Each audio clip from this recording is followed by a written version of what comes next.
Halo Bapak Ibu, saudara-saudari sekalian. Bersama saya lagi Chandra Teja dari channel Kristen Ngakunya.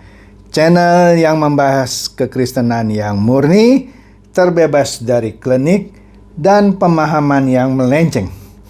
Bagi Anda yang belum subscribe channel saya, silakan subscribe channel saya, tekan loncengnya agar Anda dapat notifikasi setiap kali saya mengupload video-video saya. Oke, pada kesempatan kali ini tentunya saya akan membahas lagi sebuah topik yang menarik lagi, yaitu Kristen pemalas bagian kedua. Yang mana kalau Anda belum mendengarkan Kristen pemalas bagian ke-1, silakan Anda lihat dulu di sini. Ya, di atas ini nih. Di situ ada linknya, Anda bisa klik. Oke. Nah, boleh dibilang ini adalah sambungan dari Kristen pemalas yang pertama gitu ya. Tapi dengan sedikit nuansa yang berbeda. Jadi begini, ada satu ayat favorit sebenarnya dari sebagian orang Kristen ya, yang sering dijadikan kunci sukses kehidupan mereka di dunia. Iya, dijadikan ayat emas kunci sukses kesuksesan mereka di dunia, yaitu Matius 6 ayat 33. Matius 6 ayat 33.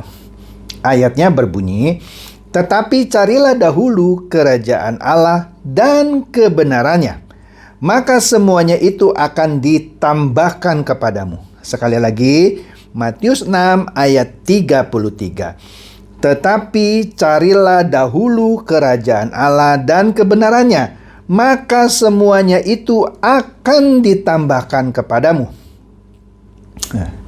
Beberapa tahun yang lalu ada sebuah pendeta di dalam sebuah talk show di radio menjabarkan maksud dari ayat itu. Katanya begini, dia bilang jika seseorang rajin membaca Alkitab, rajin berdoa, rajin ke gereja, rajin pelayanan jadi aktivis, atau bahkan jadi pendeta, maka yang bersangkutan katanya itu mencari kerajaan Allah dan kebenarannya. Dengan demikian, semuanya itu, tanda kutip, berkat materi katanya, akan ditambahkan kepada yang bersangkutan. Karena katanya, mohon maaf, yang bersangkutan mencari kerajaan Allah terlebih dahulu, maka semuanya itu berkat materi ditambahkan kepada mereka. Benarkah demikian? Benarkah demikian? Mari kita bedah ayatnya. Oke. Nah, rajin membaca Alkitab, rajin berdoa, rajin ke gereja, rajin pelayanan, atau akhirnya jadi aktivis atau pendeta tentu baik. Pasti dong baik. Dan sangat baik jika dilakukan dengan tulus dan sungguh-sungguh. Sekali lagi, jika dilakukan dengan tulus dan sungguh-sungguh. Baik. Ya, tetapi apakah itu sudah dapat dikatakan mencari dahulu kerajaan Allah dan kebenarannya? Itu masalahnya, ya.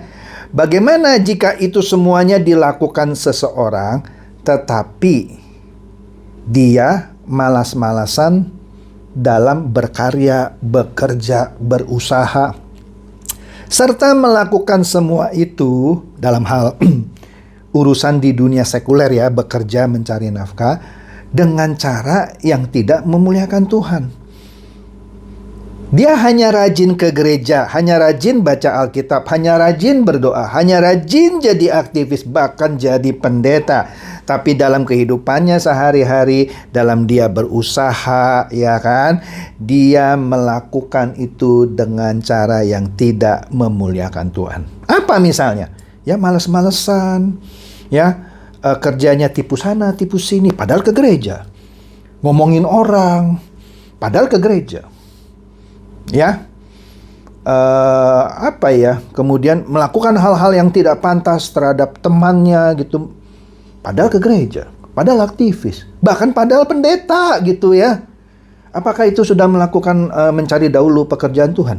Tentu tidak. Ya.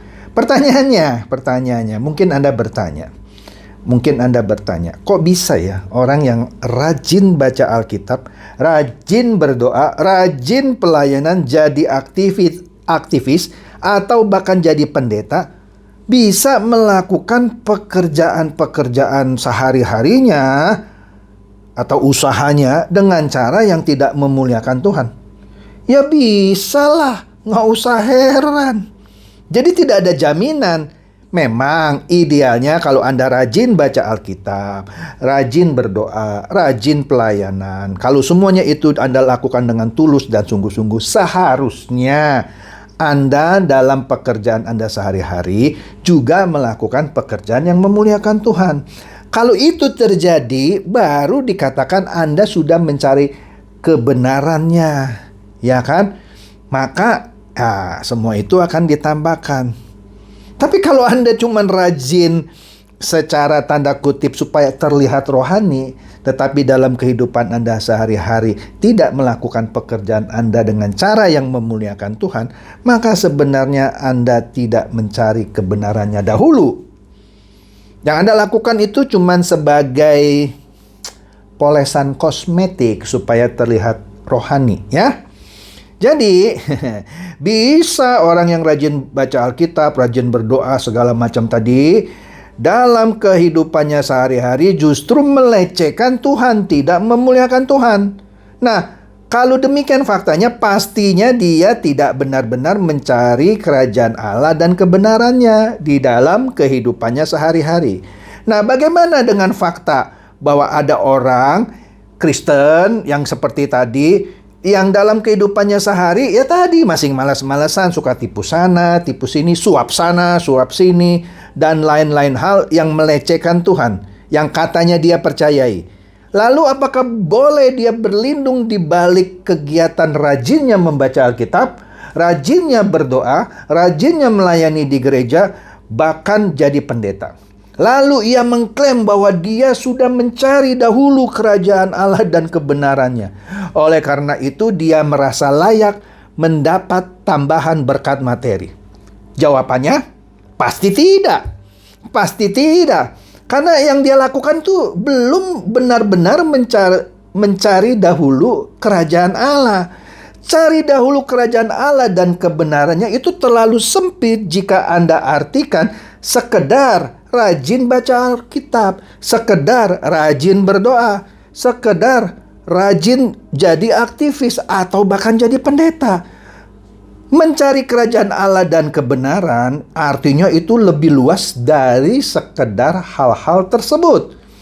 Pola dan tingkah laku kehidupan kita, maksud saya di dalam dunia nyata itu justru lebih berbicara tentang apakah kita sungguh-sungguh mencari dahulu kerajaan Allah dan kebenarannya. Nah, seorang karyawan Kristen yang katanya sudah rajin berdoa, baca Alkitab, ke gereja, dan lain-lain, tapi kalau tiap-tiap harinya dia selalu datang terlambat ke kantor, tapi pulangnya selalu paling cepat, pastinya dia tidak sedang mencari dahulu kerajaan Allah, karena perilaku seperti itu justru melecehkan Tuhannya. Begitu juga seorang pedagang Kristen yang menjual beras atau jualan apa saja, tapi menggunakan timbangan yang sudah dicurangi gitu ya. Sehingga kalau dia jual beras 1 kilo, kalau di rumah kita timbang cuma 900 gram. Padahal dia rajin baca Alkitab, rajin setel lagu-lagu rohani, ya. Jadi aktivis, tapi dagangnya curang. Dia tidak sedang mencari dahulu kerajaan Allah. Jadi itu harus Anda buktikan dalam kehidupan Anda sehari-hari, ya. Jika tidak, Anda tidak layak mengklaim Anda sudah atau sedang mencari dahulu kerajaan Allah. Catat, Tuhan kita adalah Tuhan yang tidak bisa disuap, Tuhan yang tidak bisa dibohongi oleh orang-orang yang sekedar rajin baca Alkitab, rajin berdoa, rajin ke gereja, rajin jadi aktivis atau bahkan pendeta. Saya bukan berkata tidak penting rajin baca Alkitab. Penting rajin baca Alkitab. Saya bukan berkata tidak perlu untuk berdoa. Perlu, harus rajin berdoa. Ya. Kalau Anda mau jadi aktivis, bagus. Kalau Anda tulus dan sungguh-sungguh, ya. Tetapi belum cukup di situ. Anda harus buktikan dalam kehidupan Anda sehari-hari. Barulah setelah itu bisa dikatakan Anda benar-benar mencari kerajaan Allah. Jangan cuman rajin berdoa, rajin baca Alkitab, rajin jadi aktivis, tapi dalam kehidupan sehari-harinya dia malas. Ya, malas, dikasih kerjaan sama bos nggak pernah selesai dengan tepat waktu terus, molor terus. Ya itu dia pemalas. Iya, dia jadi Kristen pemalas karena dia merasa sudah rajin baca Alkitab, rajin berdoa, nanti berkat akan ditambahi. Enggak gitu, coy. Kalau lu malas-malas aja, coy, lu jadi Kristen pemalas gara-gara pemahaman ente atas ayat itu yang melenceng.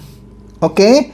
Jadi catat ya bahwa mencari dahulu kerajaan Allah itu tidak serta-merta atau melulu diukur dari kerajinan Anda baca Alkitab, berdoa, ke gereja, jadi aktivis, atau bahkan jadi pendeta. Itu harus Anda buktikan dalam kehidupan nyata Anda sehari-hari. Kalau Anda malas, ya nggak mungkin lah semua itu ditambahkan kepada Anda. Ya, karena Anda kalau malas, sebenarnya Anda tidak sedang mencari dahulu kerajaan Allah. Kalau Anda mencari dahulu kerajaan Allah, maka Anda dalam pekerjaan Anda pasti tidak malas, ya kan? Anda jualan, Anda tidak curang, ya kan? Kemudian Anda tidak juga suka menyakiti hati orang misalnya, ya. Yang penting adalah jangan jadi pemalas gitu kalau Anda atau mau mendapat tambahan berkat materi. Jangan tipu sana tipu sini, ya. Orang pemalas, saya kasih tahu ya, tidak akan masuk surga. Karena jadi orang malas itu pada dasarnya dia tidak sedang memuliakan Tuhan. Kalau orang pemalas itu artinya dia tidak sedang mencari dahulu kerajaan Allah. Oke? Percaya atau tidak, orang malas nantinya tidak akan masuk surga. Wah, Bapak bisa aja. Saya percaya kok sama Tuhan Yesus meskipun saya pemalas. Iya, berarti Anda nggak percaya Tuhan Yesus. Kalau Anda percaya Tuhan Yesus, Anda tidak jadi orang pemalas. Oke, jadi demikian. Apakah Anda masih menjadi Kristen pemalas yang yakin Tuhan tetap akan menambahkan berkat kepada Anda? Kalau Anda rajin berdoa, rajin baca Alkitab, jadi aktivis, tapi Anda malas-malasan sehari-hari? Kalau iya, bertobatlah. Kalau Anda masih mengkhotbahkan ayat tadi dengan tujuan bahwa kalau orang rajin ke gereja, baca Alkitab, dan lain-lain itu akan mendapatkan materi, tambahan materi maksud saya, maka bertobatlah. Jangan khotbahkan itu lagi. Demikian, semoga ini mencerdaskan dan mencerahkan. Silakan share kepada teman-teman, sahabat, kerabat, supaya mereka juga boleh tercerahkan. Shalom.